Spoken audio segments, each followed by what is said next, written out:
मेरा नाम हिरल महेता है और मैं सूरत का रहने वाला हूँ। GS रोड पर हमारी किराने की बड़ी दुकान है। आज मुझे हमारी दुकान पर काम करने वाले ललित के बारे में बात करनी है। ललित वैसे तो एक मेहनती लड़का था, पर शायद उसे कुछ दिमागी तकलीफ थी। उसे गुस्सा काफी जल्दी आ जाता था और वह थोड़ा मुंहफट भी था।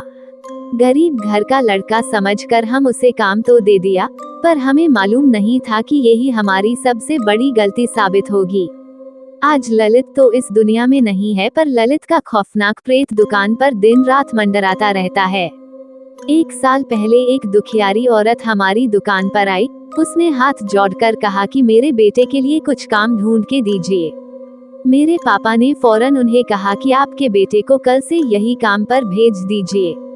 इस तरह ललित को जाने बिना ही काम पर तो रख लिया, पर धीरे धीरे ललित का गुस्सैल स्वभाव सामने आने लगा। तब ललित हमारे लिए मुसीबत बन गया। पापा ने उसे कई बार समझाया, पर उस लड़के पर कोई असर नहीं हुआ। एक दिन ललित हमारे पुराने ग्राहक से झगड़ पड़ा और वो ग्राहक बिना सामान लिए दुकान से चला गया। मेरे पापा को और मुझे काफी गुस्सा आया, चूंकि अब ललित की वजह से हमारा बिजनेस खराब हो रहा था। मैंने और पापा ने उसे खूब डांटकर घर चले जाने को कहा और उसे ये भी बोल दिया कि तुम कहीं और काम ढूंढ लो। ललित गुस्से में तिलमिलाता हुआ अपनी साइकिल लेकर घर की ओर चला गया। हम भी अपने काम में जुट गए। तभी अचानक ललित फिर से दुकान के सामने आ धमका। ललित के सिर से खून बह रहा था, तो हमें चिंता हुई।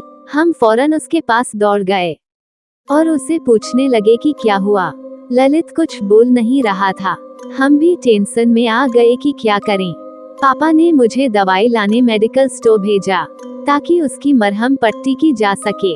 अभी मैं दवाई लेकर आया ही था कि मेरे पापा के फोन की घंटी बजी। पापा ने फोन उठाया और बात की। फोन पर कोई पुलिस ऑफिसर था। उस पुलिस वाले ने कहा कि आपकी दुकान पर कोई ललित नाम का लड़का काम करता था। पापा ने फौरन हाँ कहा। उसके बाद उस पुलिस वाले ने ये कहा कि आप जल्दी से मैन रोड पर आ जाइए। उस लड़के का एक्सीडेंट हो चुका है और घटना स्थल पर ही उसकी मौत हो गई है। ये बात सुनकर मेरे पापा के तो पसीने छूट गए। मैंने पूछा कि क्या हुआ, तो पापा ने कहा कि ललित तो मर चुका है। हम दोनों ने मुड़ कर देखा तो पता चला कि हमारी दुकान से ललित और उसकी साइकिल गायब थे। यानी कि जो अभी अभी हमारी दुकान पर आया था वह ललित का प्रेत था।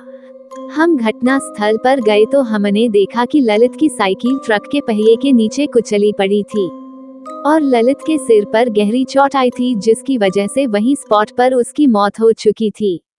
कई लोगों ने इस बात की पुष्टि भी कर दी। मेरे पापा ने ललित का अंतिम संस्कार करवाया। उसकी मां को 2 लाख रुपए भी दिए और कभी कभी पापा ललित की मां के घर किराने का सामान भी मुफ्त में भिजवा दिया करते हैं। आज भी कई बार ललित का प्रेत हमारी दुकान में नजर आता रहता है। कभी कभी दुकान के बाहर साइकिल के साथ ललित खड़ा नजर आता है और हमारे कई ग्राहक को भी ललित डराता रहता है। शायद मरने के बाद भी ललित के गुस्सैल स्वभाव ने उसका पीछा नहीं छोड़ा है। पापा कभी कभी कहते हैं कि ललित को काम से नहीं निकाला होता तो शायद वह आज जिंदा होता, पर मैं पापा को सांत्वना देकर समझता रहता हूँ कि मौत और ग्राहक कभी भी आ सकते हैं, उसे कोई टाल नहीं सकता। उसका समय पूरा होना था, इसीलिए वह चला गया।